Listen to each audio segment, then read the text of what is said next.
Hello दोस्तों, नमस्कार, आदाब। मैं यामीन चौधरी स्वागत करता हूं आपका आपके अपने यूट्यूब चैनल दवाई ज्ञान वेटनरी में। तो दोस्तों, कैसे हैं आप? उम्मीद करता हूं आप सभी अच्छे होंगे और अपने पशुओं का भी बहुत अच्छे से ध्यान रख रहे होंगे। साथियों, दोस्तों आज मैं आपको बताऊंगा, यदि आपके पशु को ठंड लग गई है और पशु ठीक से खाना पीना भी नहीं कर रहा है, पशु सुस्त बैठा है, पशु को बहुत ज्यादा दिक्कत हो गई है और पशु को ठंड लगने का भी क्या कारण है और इसका किस तरह से इलाज किया जाता है। ठंड लगने के भी मैं आपको दो कारण बताऊंगा, जिस प्रकार से यदि आपके पशु का टेम्परेचर डाउन हो गया है जिससे पशु सर्दी में आ जाता है, और दूसरा कारण यदि आपके पशु का टेम्परेचर बढ़ जाए, उस स्थिति में पशु को किस प्रकार से ट्रीटमेंट दिया जाता है। दोनों कारणों के बारे में मैं आज आपको बताने वाला हूं साथियों, तो वीडियो में बने रहिएगा। वीडियो को स्किप करके बिल्कुल मत देखिएगा, तभी आपको प्रॉपर नॉलेज मिलेगी साथियों। अगर दोस्तों चैनल पर न्यू हो तो चैनल को कीजिएगा सब्सक्राइब और बेल आइकन को दबा दीजिएगा, जिससे आने वाली वीडियो का नोटिफिकेशन आपको मिलता रहे, क्योंकि मैं इस यूट्यूब प्लेटफॉर्म पर सही, सटीक व साइंटिफिक तरीके से पशुओं से संबंधित बीमारियों के बारे में वीडियो लाता रहता हूं साथियों। अगर वीडियो में दी गई जानकारी जरा सी भी अच्छी लगे तो वीडियो को कीजिएगा लाइक, अपने दोस्तों के साथ, पशुपालक भाइयों के साथ, पशु चिकित्सकों के साथ वीडियो को कीजिएगा शेयर। सभी को पशुओं से संबंधित बीमारी के बारे में नॉलेज मिलती रहे दोस्तों। और कमेंट करके अगर आपको पशुओं से संबंधित कुछ पूछना हो तो उसके बारे में कमेंट बॉक्स में मेंशन कर देना। मैं उसको देखकर आपके पशुओं से संबंधित समस्या का निदान करने की पूरी कोशिश करूंगा। देखो, सबसे पहले पशुपालक भाइयों, मैं आपको बता दूं, पशुओं को ठंड किसी भी स्थिति में लगी हो, उस समय पर उस पशु का इलाज में क्या क्या करना चाहिए, क्या देना चाहिए, कौन से इस तरह के इंजेक्शन आते हैं या बोलस हैं, फर्स्ट स्टेज किस प्रकार से उस पशु का इलाज कर सकते हैं, पूरी डिटेल से इस वीडियो में बताया जाएगा। सर्दी के मौसम में इस समय पर बहुत ज्यादा ठंड पड़ रही है, जिससे पशुओं में बहुत ज्यादा दिक्कत देखने को मिल रही है। इस ठंड के कारण ही अक्सर पशु बीमार हो जाते हैं। टेबल के ऊपर इंजेक्शन और बोलस दिख रहे होंगे, यदि उनसे पशुओं का इलाज कराया जाए तो पशु बीमारी से रिकवरी ले लेता है दोस्तों। पशु का टेम्परेचर बढ़ा हुआ है, उसकी वजह से पशु को ठंड लग रही है, तो स्टेज में आपको क्या करना है, आपको मेरी स्क्रीन के ऊपर एक बोलस दिख रही होगी, एल्ग्रो प्लस बोलस, जिसके अंदर साल्ट आता है क्लोरोफेनिरेमाइन मेलेट, पाइरिडोक्सिन, HCl और कैल्शियम ब्रोमाइड। यदि आपका पशु लार्ज एनिमल है जिसका वजन 200 से 300 केजी के बीच में है, तो उस पशु को भाइयों आप 2 बोलस सुबह और 2 बोलस शाम को दे सकते हैं। और छोटे पशु को 1 बोलस सुबह, 1 बोलस शाम। यदि पशु का तापमान घट रहा है यानी डाउन हो रहा है, उस स्थिति में यदि पशु को ठंड लग रही है भी आप इस बोलस एलर्गो प्लस बोलस को अपने पशु को दे सकते हैं साथियों। साथ ही साथ यदि पशु का तापमान बढ़ा हुआ है तो आप मेलोक्सिकैम एंड पैरासीटामोल बोलस का भी उपयोग अपने पशु में कराना पड़ेगा साथियों। जो डोलोपार vet micro animal health care की दोस्तों, ये 2 बोलस सुबह और 2 बोलस शाम बड़े पशु के लिए, 1 बोलस सुबह और 1 बोलस शाम छोटे पशु के लिए आप दे सकते हैं। यदि आपके पशु का तापमान कम हो रहा है, उस स्थिति में इस बोलस का यूज नहीं करना है साथियों। वैसे पशु का नॉर्मल टेम्परेचर 101 फ़ारेनहाइट तक होता है। यदि इससे ज्यादा अगर आपके पशु का टेम्परेचर है तो उस स्थिति में आप इस बोलस का यूज करें साथियों। और साथ ही साथ पशु ने जुगाली करना बंद कर दिया है या खाना पीना छोड़ दिया है तो आप अपने पशु को डाइजीमैक्स 4 बोलस का यूज करें दोस्तों।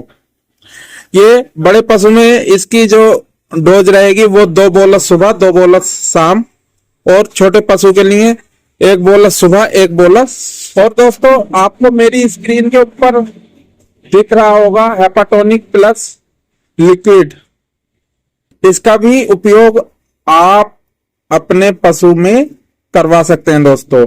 ये 300 ml की पैकिंग में आता है। बड़े पशु को आप एक बार में 300 ml 3 दिन तक लगातार देना है और छोटे पशु को 100 से 150 ml लगातार 3 दिनों तक पिलाना है साथियों। यदि पशु सुस्त है और उसको बहुत ज्यादा बुखार हो रहा है या पशु को निमोनिया हो गया है तो उस स्थिति में इस टॉनिक को नहीं देना है साथियों।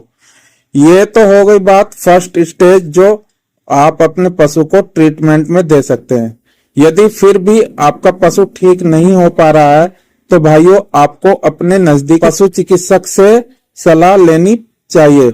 यदि पशु का ठंड से टेम्परेचर डाउन है तो आपको अपने पशु के अंदर कैल्सिमस्ट इंजेक्शन का यूज कराना होगा साथियों, जो कि मेरी स्क्रीन के ऊपर आपको दिख रहा है। जिन पशुओं को बहुत ज्यादा ठंड लग गई है तो उसमें कैल्सिमस्ट इंजेक्शन का यूज आप अपने पशु के अंदर करा सकते हैं। और यदि आपके पशु का तापमान बढ़ गया है तो उस स्थिति में आपके पशु को ठंड लग रही है तो इस इंजेक्शन का यूज बिल्कुल ना कराएं दोस्तों। अगर आपके पशु का टेम्परेचर कम है तो आप इस कैल्सिमस्ट इंजेक्शन का यूज अपने पशु में कराएं साथियों। लार्ज एनिमल में ये 10 से 15 ml केवल इंट्रामस्कुलर ही लगवाना है साथियों और छोटे पशु में इसको आपको देना है 5 से 10 ml इंट्रामस्कुलर। और साथ ही आपको लगाना है बेलामाइल इंजेक्शन जो जेनेक्स फार्मा का आता है। इसके अंदर साल्ट होता है, vitamin B complex, liver extract with vitamin B12। Large animal में इसको केवल 10 ml वो भी इंट्रामस्कुलर देना है दोस्तों और छोटे पशुओं में इसको 3 से 5 ml इंट्रामस्कुलर ही लगवाना है साथियों। ये दोनों स्थिति में लगाया जा सकता है दोस्तों, या तो आपके पशु का टेम्परेचर बढ़ रहा हो या आपके पशु का टेम्परेचर घट रहा हो, दोनों में ही आप इसको लगवा सकते हैं साथियों। और साथ ही साथ दोस्तों मेरी स्क्रीन के ऊपर आपको दिख रहा होगा यूरिमिन इंजेक्शन, जिसके अंदर साल्ट आता है सोडियम एसिड फॉस्फेट, जो कि वीरबैक कंपनी का ब्रांड प्रोडक्ट है। जो लार्ज एनिमल में 10 से 15 ml इंट्रामस्कुलर या इंट्रावीनस आप इसको लगा सकते हैं। छोटे पशुओं में आप से 8 ml इंट्रामस्कुलर या इंट्रावीनस इसको दे सकते हैं। यदि पशु का तापमान बढ़ा हुआ है जिसकी वजह से ठंड लग रही है तो आपको वेटाल्जिन इंजेक्शन का उपयोग अपने पशुओं में कराना है। जो लार्ज एनिमल में जिनका बॉडी वेट 200 से 300 kg वाले पशु हैं उनमें 15 से 20 ml तक ओनली इंट्रामस्कुलर लगवा सकते हैं साथियों। और छोटे पशुओं में जिनका बॉडी वेट 100 kg से 150 kg है उनमें 10 से 15 ml इंट्रामस्कुलर लगवा सकते हैं साथियों। और यदि जिन पशुओं का तापमान कम है और उसकी वजह से पशुओं को ठंड लग रही है तो वहां पर वेटाल्जिन इंजेक्शन का उपयोग नहीं करना है साथियों।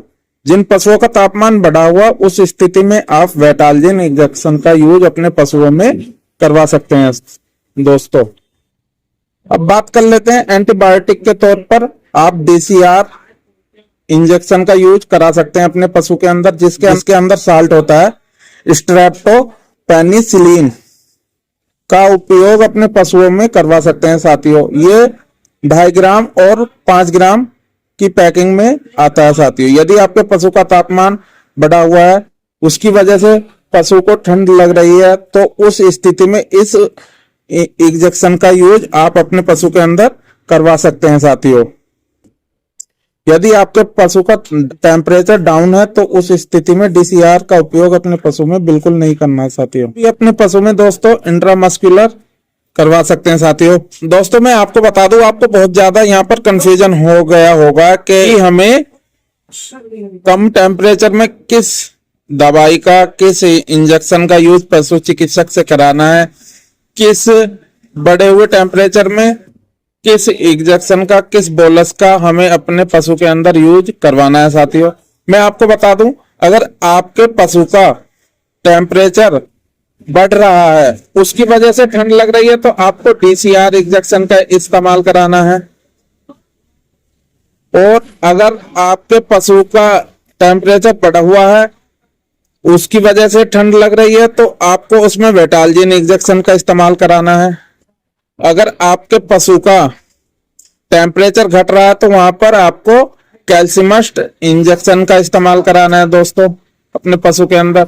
और बेलामाइल का यूज तो हर एक स्थिति में, यानी चाहे टेम्परेचर डाउन हो रहा हो या टेम्परेचर बढ़ रहा हो, उसमें इस्तेमाल कराना है। और साथ ही डोलोपार वेट, इसका भी यूज आपके पशु का यदि टेम्परेचर बढ़ रहा है तभी इसका यूज कराना है, और डाउन हो रहा है तो उस स्थिति में इसका यूज नहीं कराना है।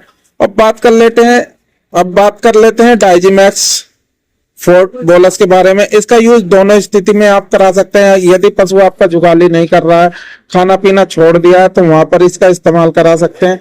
और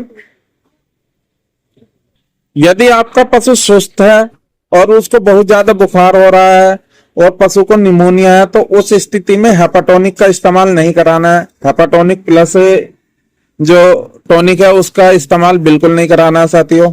आपके पशु का टेम्परेचर बढ़ रहा है, टेम्परेचर डाउन नहीं है, तो उस स्थिति में भी आपको कैल्सिमस्ट इंजेक्शन का इस्तेमाल नहीं कराना। अगर कैल्सिमस्ट इंजेक्शन का इस्तेमाल तभी कराना है जब आपके पशु का टेम्परेचर डाउन हो रहा हो। उस स्थिति में आप कैल्सिमस्ट इंजेक्शन का, बेलामाइल इंजेक्शन का इस्तेमाल अपने पशु के अंदर करा सकते हैं और डाइजीमैक्स फोर्ट बोलस को अपने पशु को खिला सकते हैं साथियों। आशा करता हूं आपको दी गई जानकारी अच्छी लगी होगी। अगर जानकारी जरा सी भी अच्छी लगी हो तो वीडियो को कीजिएगा लाइक, अपने दोस्तों के साथ, पशुपालक भाइयों के साथ, पशु चिकित्सकों के साथ, और पशु चिकित्सा के क्षेत्र में जितने भी स्टूडेंट सीख रहे हैं उनके साथ कीजिएगा शेयर। और अगर चैनल पे नहीं हो दोस्तों, चैनल को कीजिएगा सब्सक्राइब, बेल आइकन को दबा देना जिससे आने वाली वीडियो का नोटिफिकेशन आपको मिलता रहे।